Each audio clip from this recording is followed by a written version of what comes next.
Holy shit, AMC could go absolutely parabolic. Why is that? Because the FTD number that we just received is out of this world. Over 17 million FTDs as of right now. What does this mean? Failure to deliver, baby. We're going to talk about everything you guys need to know about the situation, how this could help AMC stock go through a parabolic rally here over the next couple of weeks. So, ladies and gentlemen, if you guys are new to the channel, my name is The Creative Investor. We go over everything AMC, keep you guys up to date on potentially one of the greatest trades of your lifetime once the MOAS ultimately does happen, but also preach financial education about broad markets, bond markets, currency markets, things that move stocks up or down. We talk about it all here on this channel, so that is why you want to like the video, number one, subscribe to the channel, number two, and comment down below, number three, what do you guys think about all of this information, because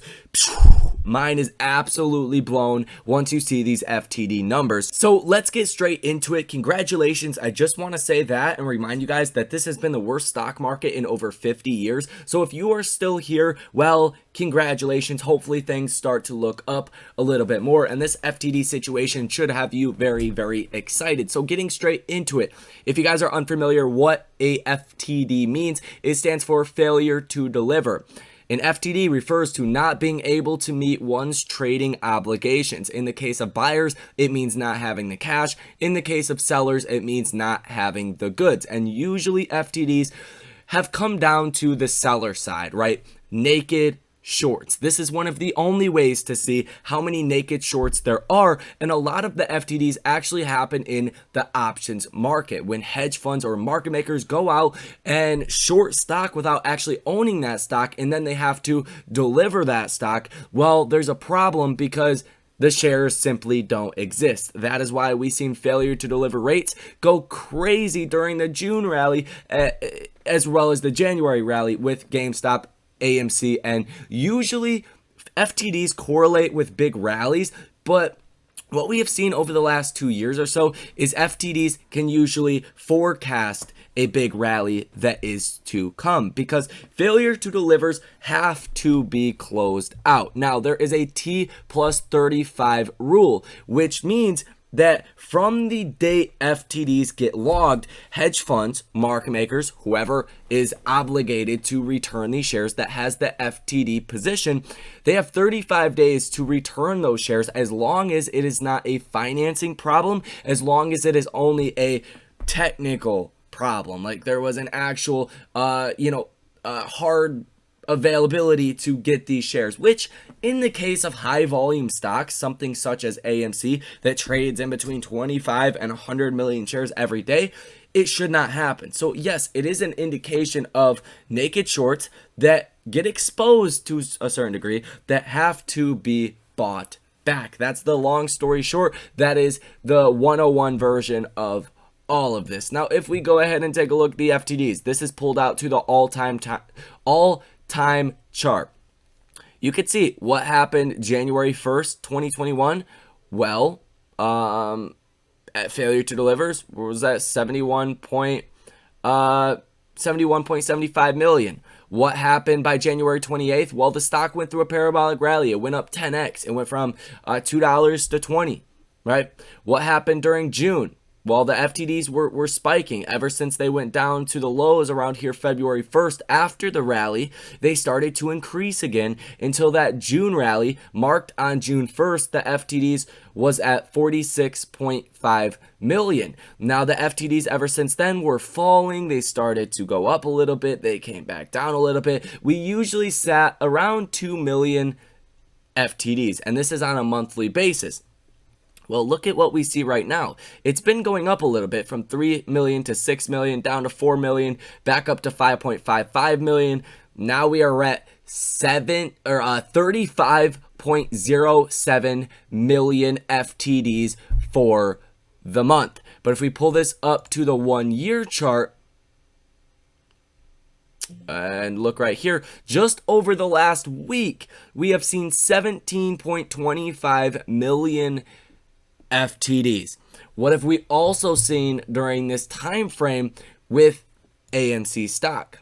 Well, the short interest apparently has been dropping. I think Ortex, for one, is just getting bad information. They're getting bad data. The last exchange reported short interest that we got was on June 30th, right before this FTD number, right? This FTD number came out June 27th, 3 days after that, I should say.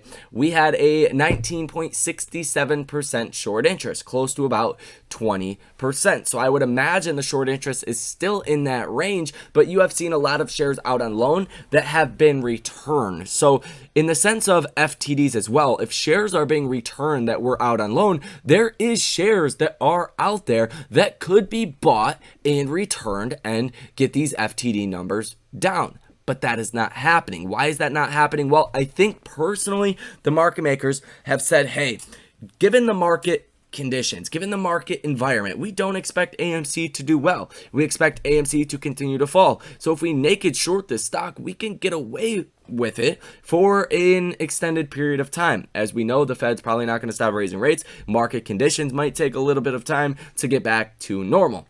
And that's where I think the silver lining of all of this actually comes in. I think that once you do get the Fed possibly pivoting around July 27th at their next Fed meeting, and when they raise rates for the, get rates up to 2.25 to 2.5%, I think the Fed might say, yeah, guys, we're probably going to slow down raising rates here. Depending on what the data looks like, we might just completely stop raising rates if inflation does come down like we think it will, as economic conditions have started to deteriorate. And what that is going to do is that is going to prop up the whole entire stock market. That is going to start a parabolic rally. I think, at least a 10% rally in the markets once that happens. And I think AMC and these FTDs, the narrative will change, and market makers will say, hey, AMC is no longer in the sector of the stock market or the economy that is unprofitable, that has no chance to survive, and we should probably start to cover on these FTDs,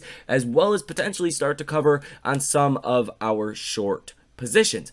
But the simplest way you can boil this down is that on a weekly basis, we had 17.25 million FTDs just the week of June 27th. That means you have to see 17.25 million shares bought back within the next 35 days. And if we really look on the monthly basis for the month of June, which you should always look at the monthly basis, usually for FTDs, that's 35.07 million shares that market makers, hedge funds, whoever has FTDs out in the marketplace will have to buy over the next 35 days. So I think that is very exciting. I mean, just look at it. Look at the all time. I mean, anytime you have spiked in FTDs like this, you have not seen a rally. Every single time you have seen an FTD spike, you have seen a rally. So I don't know why this time would be any different. I don't know why you could, or how you could sit here and make the case where AMC should not rally when you see FTDs rally in this way. And this is all confirmed. This is all verified from the New York Stock Exchange itself. You could go ahead and pull this up. Very easy public information to do. So I'm very bullish on what I'm seeing. We talked about FTDs even just a couple of weeks ago when they were sitting, 4 to 5 million, but now you're at 35 million for the month. That's a lot, and that's something, like I said, to be very, very bullish about. Now let's run through the Ortex data. Let's run through the option activity. Let's run through the technicals real quick and the Stonko tracker data. So the dollar amount of shares that are currently sold short is 1.39 billion. Imagine once that hits our portfolios, we're going to be looking real nice, and that's going to be a very sweet moment. But the estimated short interest of free float, 17.95%. Free float out on loan, 25.34%. Shares out on loan, 130.61 million. Days to cover at 3.2. Cost borrow at 11.6. 100% share utilization. Cost borrow max, 15.16%. Given the FTD situation, I do think the cost borrow will continue to probably move to the upside. Even on Thursday, look at this. You guys can see right there. I'm not sure how clear you guys can actually see it, but on Thursday, the cost borrow max was 186.23%.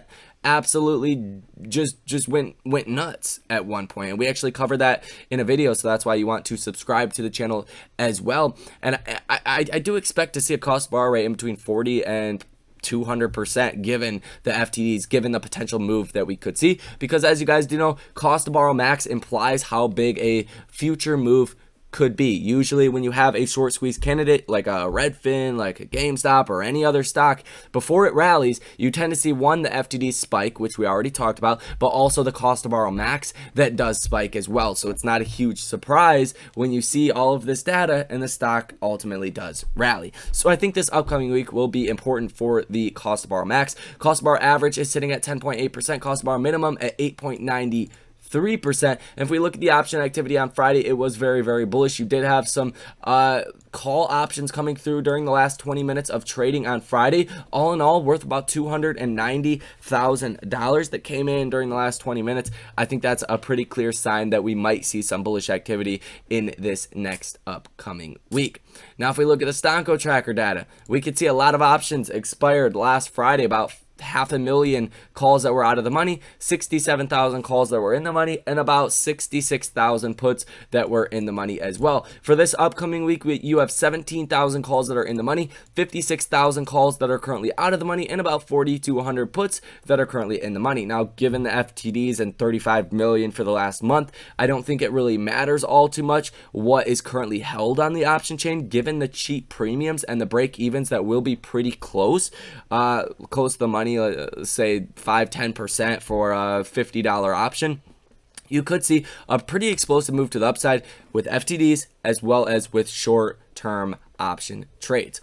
Now, on top of that, if you look at AMC on a technical basis, it looks like it wants to see a big rally. I mean, this looks exactly like what we've seen in March, right? Coming up, testing the resistance levels, finding support as well above the 50-day moving average, and then ultimately seeing a 45% gainer. And then that next day was a weird day. We actually gapped up like $5 to start off the day, got halted, and then continued to fall throughout the rest of the day, and then it was pretty much downhill ever since then. We marked a bottom at $9.70 per share and started the uptrend, and now we look like we are primed for a breakout. The RSI looks like it wants to break out as well. It's 60.51. That is a bullish thing. The MACD is also bullish, but not that bullish. It's not indicating a potential reversal anytime soon. So I think when you add all of this together, there is a lot to be bullish about in the next upcoming weeks. And the bottom line, if you wanted to just look at it for what it is, you had 35 million FTDs throughout the month of June. That is 35 million shares that have to be bought within the next 30 days. So that is going to be all for this video. Hit that like button and subscribe to the channel. Thank you guys for tuning in. And like I said, congratulations to everybody that is still investing in the stock market. Investing for your futures right now is possibly one of the last great buying opportunities that you will see for possibly the next 10 or 20 years. Thank you guys for watching. Take this however you guys will. I will see you in the next one.